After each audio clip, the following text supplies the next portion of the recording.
Hi, it's me friends. എല്ലാവർക്കും black Tollywood ചാനലിൻ്റെ പുതിയ വീഡിയോയിലേക്ക് സ്വാഗതം.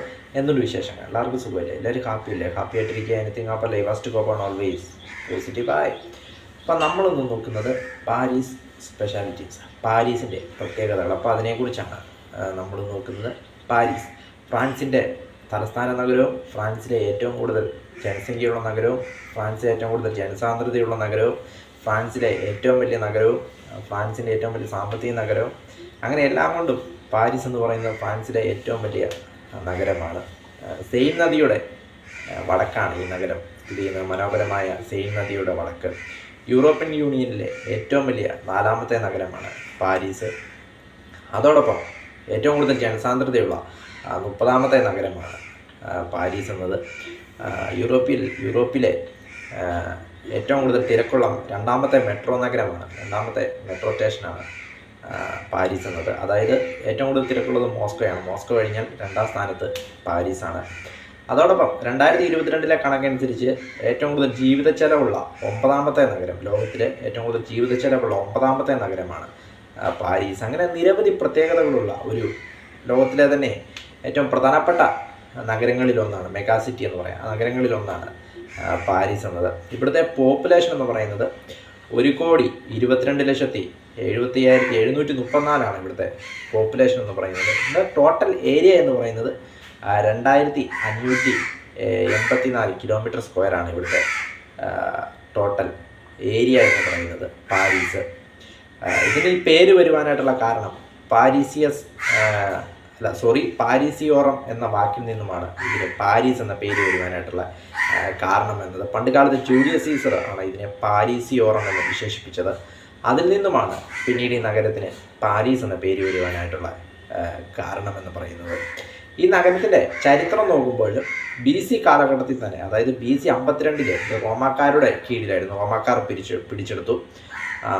റോമാ സാമ്രാജ്യത്തിൻ്റെ അവസാനത്തോടു കൂടി ഈ നഗരം പാരീസിയോറം എന്ന പേരിലാണ് അറിയപ്പെട്ടിരുന്നത്. പിന്നീട് AD 348 ആ ഒരു കാലഘട്ടമായപ്പോഴേക്കും മെറോവിംഗിയൻ രാജവംശം ഇത് പിടിച്ചടക്കിയാണ്.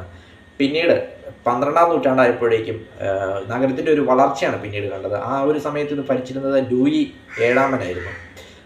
12ാം നൂറ്റാണ്ട് ആ ഒരു കാലഘട്ടമായപ്പോഴേക്കും നഗരം പതിയെ വളരുവാൻ തുടങ്ങി. 1400 ആ ഒരു കാലഘട്ടമായപ്പോഴേക്കും ഇംഗ്ലീഷുകാരുടെ കൈകളിലായി.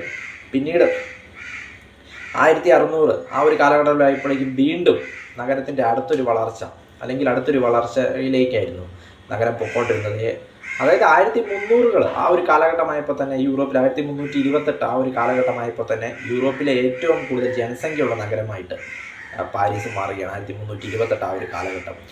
1600 വീണ്ടും വളർച്ചയുടെ പടവുകളിലേക്ക് പോകുന്നു. 1600 കാലഘട്ടത്തിൽ ആ ഒരു സമയം ഇവിടെ ഭരിച്ചിരുന്നത് ലൂയി 13-മനായിരുന്നു. അദ്ദേഹം വീണ്ടും നഗരത്തെ ഒന്നുകൂടി ഡെവലപ്പ് ആക്കുവാൻ തീരുമാനിച്ചുകൊണ്ട് കൂടുതൽ പദ്ധതികളൊക്കെ നടപ്പാക്കിയാണ്. 5 പുതിയ പാലങ്ങൾ നിർമ്മിക്കുന്നു.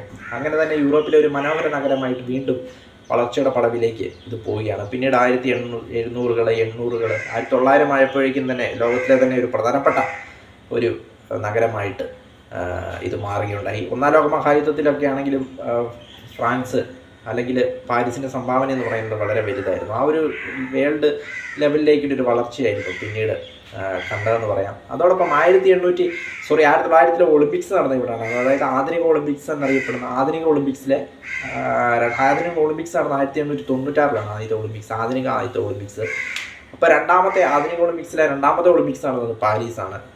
അതും മറ്റൊരു പ്രത്യേകതയാണ്. അതോടൊപ്പം ഇപ്പം 2024 ഒളിമ്പിക്സ് നടക്കുന്നതും പാരീസിലാണ്.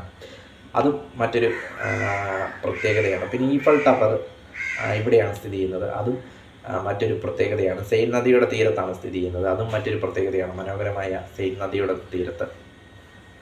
അങ്ങനെ ലോകത്തെ തന്നെ പ്രധാനപ്പെട്ട നഗരങ്ങളിലൊന്നാണ്. നിരവധി പ്രത്യേകതകളുള്ള, അല്ലെങ്കിൽ ഏറ്റവും കൂടുതൽ ജനസംഖ്യ, അങ്ങനെയൊക്കെ നോക്കുമ്പോൾ നിരവധി പ്രത്യേകതകളുള്ളൊരു നഗരങ്ങളിലൊന്ന്, യൂറോപ്പിലെ തന്നെ വലിയൊരു ടോപ്പ് 5 സിറ്റീസിലൊന്നാണ് പാരീസ് എന്നത്.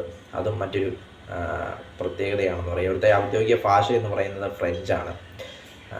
അങ്ങനെ നിരവധി പ്രത്യേകതകളുള്ള, അനുദിനം കുതിച്ചു വളർന്നുകൊണ്ടിരിക്കുന്ന, മുന്നേറി പോകുന്ന ഒരു രാജ്യമാണ് പാരീസ് എന്നത്.